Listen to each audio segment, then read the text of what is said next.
The applause hit me like heat. Bright, loud, suffocating. I stood behind the velvet rope at my own company's launch party, watching my father beam at the crowd like a saint, while my brother accepted praise for a system he didn't even understand. "Ladies and gentlemen," my father announced, lifting his glass, "the sole genius behind the Helios platform, my son." My brother stepped forward, smiling too wide, hands clean, suit expensive. He waved like a hero. I felt my stomach drop so hard I tasted metal. A month ago, he'd called me at 2:11 a.m. slurring, begging me to fix the numbers, because he'd pushed a bad update into the clinical build. He couldn't read the audit dashboard. He couldn't tell the difference between a test environment and a live hospital network. He could, however, spend $10,000 in a weekend and call it stress relief. I was the one who kept Helios alive. The back-end safety gates, the device logs, the compliance prompts that forced sign-off before any surgical assistant module could run, the boring, invisible work that stopped people from bleeding out because some executive wanted a better demo. The crowd chanted his title anyway. Visionary, founder, genius. I turned slightly and my father leaned in, his smile still fixed for the cameras. His voice, though, was pure ice. "Don't make a scene," he whispered. "Your operations. You keep the machines running. People like you don't get ownership. Smile, or you leave tonight with nothing." My hands went numb. I stared at the champagne tower, at the investors' faces, at the projection screen where my brother's name hovered above a list of features I'd built line by line. 10 years. Thousands of late nights. Every birthday I missed. Every relationship I ruined because I was always on call. I didn't scream. I didn't cry.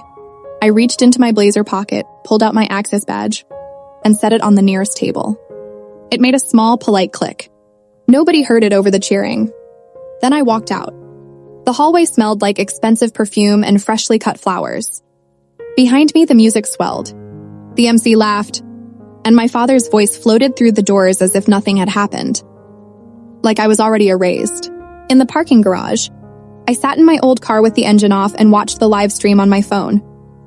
My brother stood beside the prototype, basking in light, while the machine's robotic arm performed a smooth, rehearsed motion for the cameras. Perfect, precise, safe. Because of me. My phone buzzed again. 5 RPM. The same automated prompt that had ruled my life for a decade. Biometric supervisor check required. Authorized sign-off needed for continued clinical operation. For 10 years I had pressed approve. Without thinking. Without breathing. Like a trained hand on a leash, I stared at the screen until my vision blurred. Then I tapped slowly and deliberately.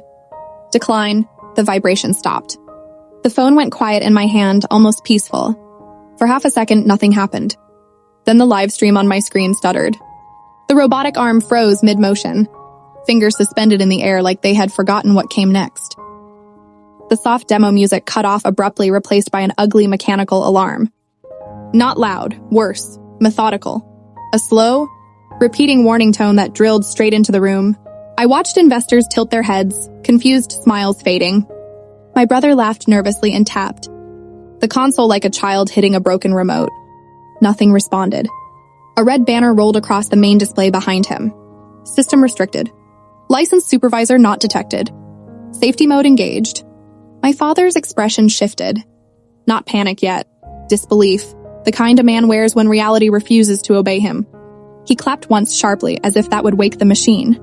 "Just a delay," he said too loudly. "Minor technical..." The alarm continued. Chairs scraped. Glasses lowered. Someone in the front row stopped recording. My phone rang. "Father," I answered without speaking. "What did you do?" he demanded. No greeting, no warmth. I could hear the room behind him, the alarm echoing, the rising murmur of voices. "Turn it back on." "Right now?" "I can't," I said calmly. "You absolutely can," he snapped. "You always do?" I glanced at the screen. My brother was sweating now, jacket off, tie loosened, fingers flying uselessly over a locked interface. He looked small, lost. "I don't work there anymore," I said. "Remember, you made that very clear." "This isn't a game," my father hissed. "This is a billion-dollar presentation." "It's a regulated medical system," I replied. "It requires a licensed supervisor to authorize live operation. Without one, it shuts itself down, automatically." "You're lying," he said. "You sabotaged it." I designed it, I corrected him. To keep patients alive. There was a pause. Then my mother's voice slipped onto the line, trembling, sharp at the edges. Why are you doing this? She cried. Why can't you just let your brother have this moment? You always ruin things. I closed my eyes. Even now it was my fault. The timing. The embarrassment. Never the theft. I didn't take anything, I said softly. I stopped giving. Someone grabbed the phone from her. My father again. Breathing hard. Get back up here, he said. Fix it, or you're finished.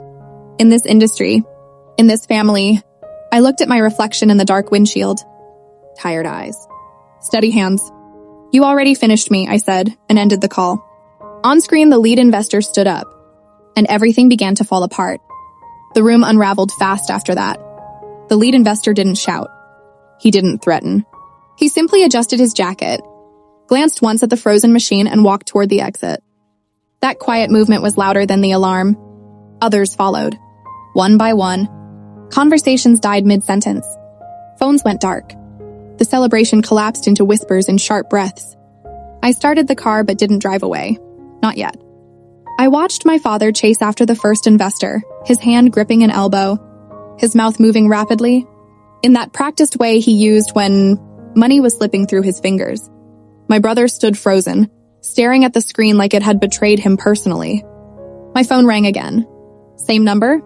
I ignored it. Then a text arrived. Come back upstairs. We can talk. Talk. The word almost made me laugh. I stepped out of the car and rode the elevator back up. My heart beat slow, controlled, almost detached.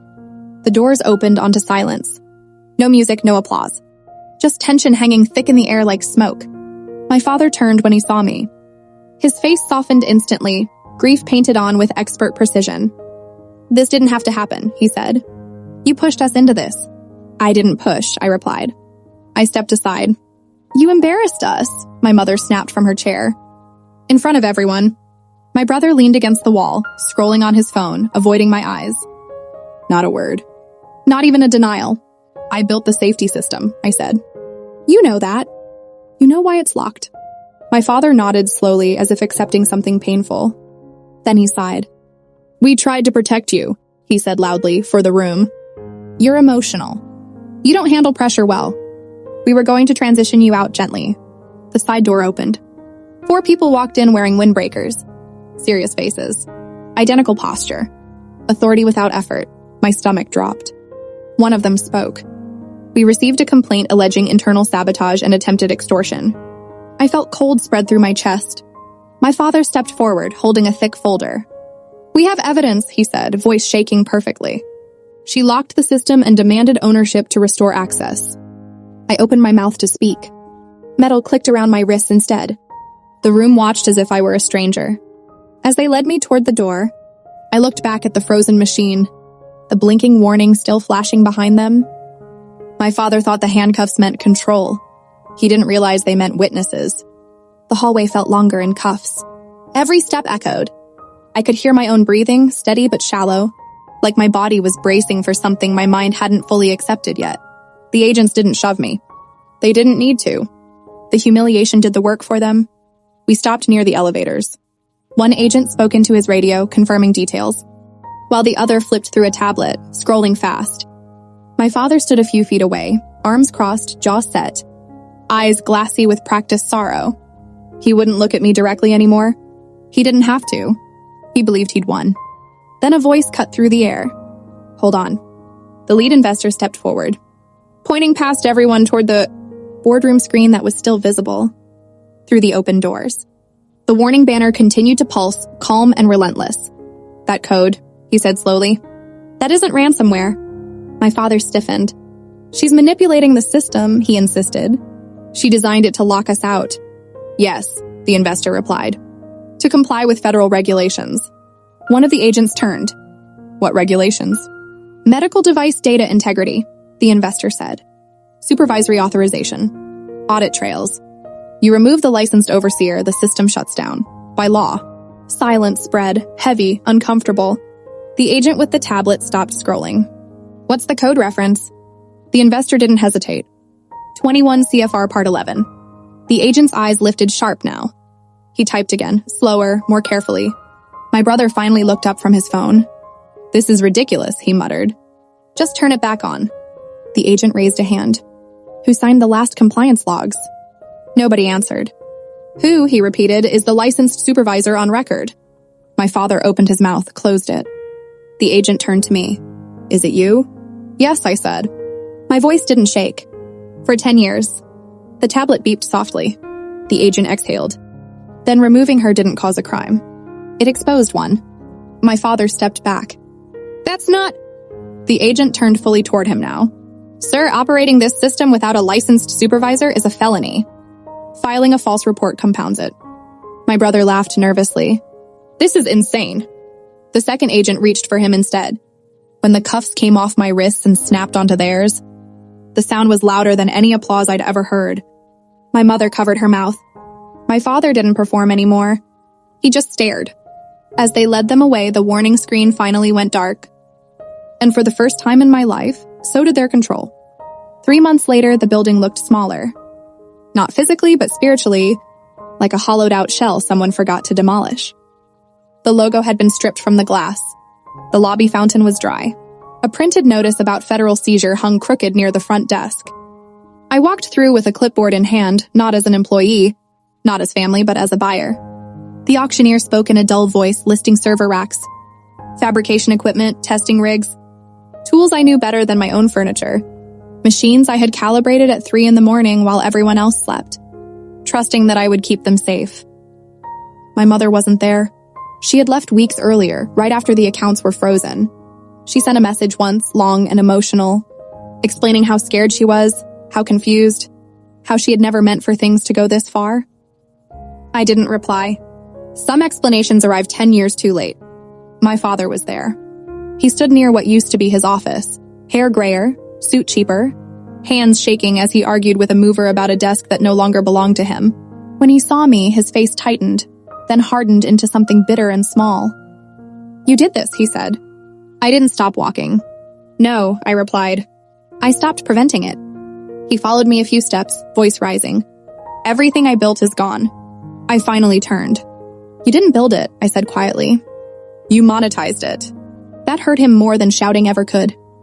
He opened his mouth, searching for authority that wasn't there anymore, then snapped it shut. I signed the purchase order for the core servers. Not the name, not the brand. Just the infrastructure. The bones. That was all I ever needed. Outside, the sun hit my face like a reward I hadn't known I was allowed to accept. My new office was small, quiet, no stage. No pedestal. Just me, my license, and a clean system that didn't require me to disappear to function.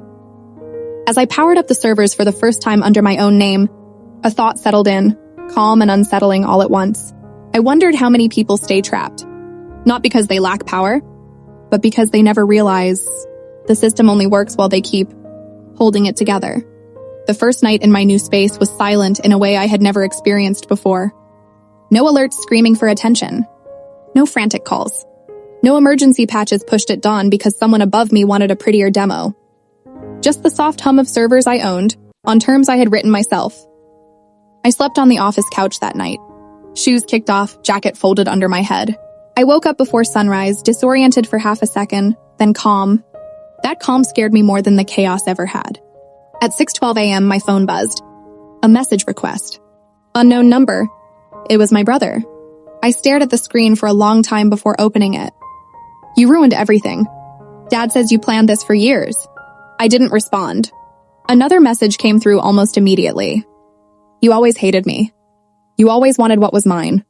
I felt something twist in my chest. Not anger, not sadness, but a deep, exhausted clarity.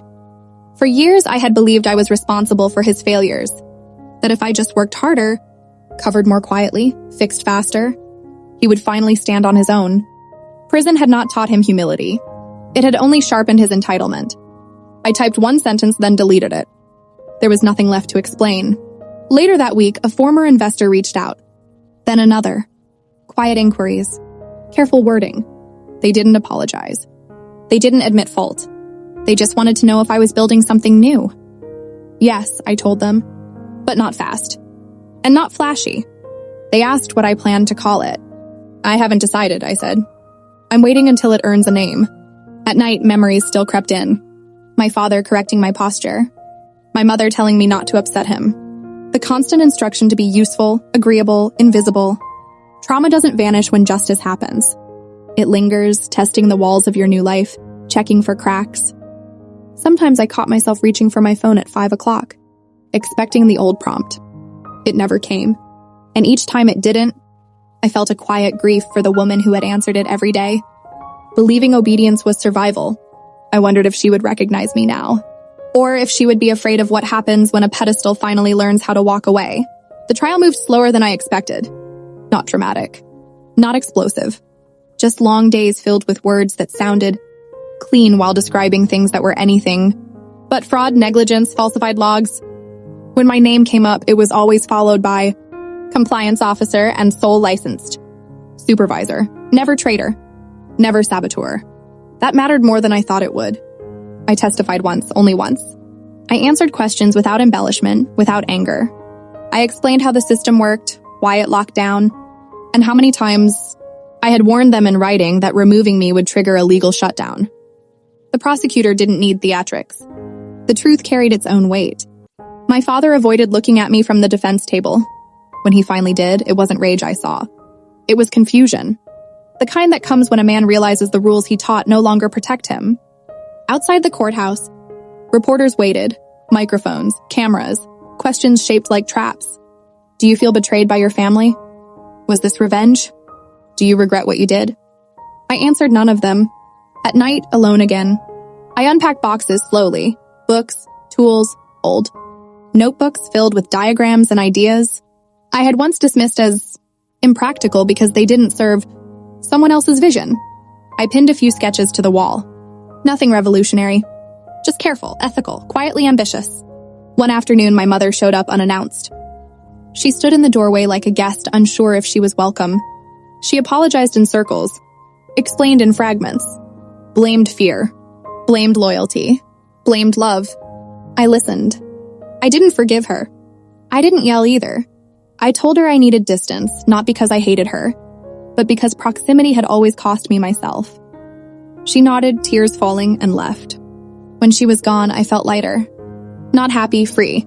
The new company grew slowly, intentionally. Each hire was vetted not just for skill, but for character.